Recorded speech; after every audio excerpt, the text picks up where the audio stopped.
ओडिशा चाषी आंध्र विहन प्रति आकृष्ट। गजपति जिलार चाषी आंध्र विहन प्रति आकृष्ट होइथिबार देखिबाकु मिलिछि। चाषी पुणी चढ़ा दରରେ क्रय करिथांती। वर्तमान खरीफ ऋतुरे धान चाष करिबा सकाशे चाषी विहन आवश्यक होइथिबारु चाषी आंध्र विहन क्रय करुथिबार देखिबाकु मिलिछि। चाषी पुणी अधिक दाम रे क्रय करूछंती। सेमाने कहिबा कथा हला एही विहन उत्कृष्ट सफा केळी बाळुंगा नथाय ओ सब धान 100% उठिथाय। भल अमल होइथाय बोली प्रकाश करूछंती चाषी। ओडिशा चाषी सकाशे राज्य सरकार रिहाती दर धान विहन जोगाई दिया जाउछि। समवाय समिति डीलर माध्यम किंतु चाषी आंध्र विहन प्रति आकृष्ट करुछंती। सरकार चाषी प्रति चलित वर्ष अधिक 800 टंका सहायता प्रदान करागला हेले मध्य चाषी आंध्र विहन प्रति रहुछि। सहर रे डीलर माने ओ पेस्टिसाइड दुकान माने मध्य बिक्री बटा करुछंती। उपांत अंचल होइतिबारु एही भली समस्या सृष्टि होतबार कहउतबा बेले सरकारी विहन रे केळी बाळुंगा नाइसा रहुछि बोली चाषी कुळ अभियोग हेउछि। सरकार एथि प्रति दृष्टि देले चाषी कुल उपकृत हेबे बोली आशा करा जाउछि। नाडा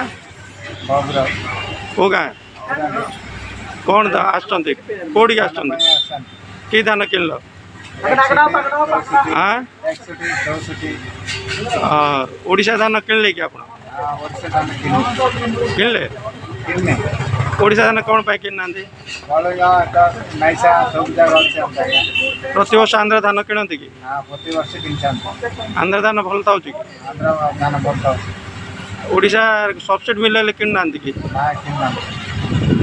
गजपति रेणुबाला बेहरा रिपोर्ट विश्व विजय न्यूज ओडिशा।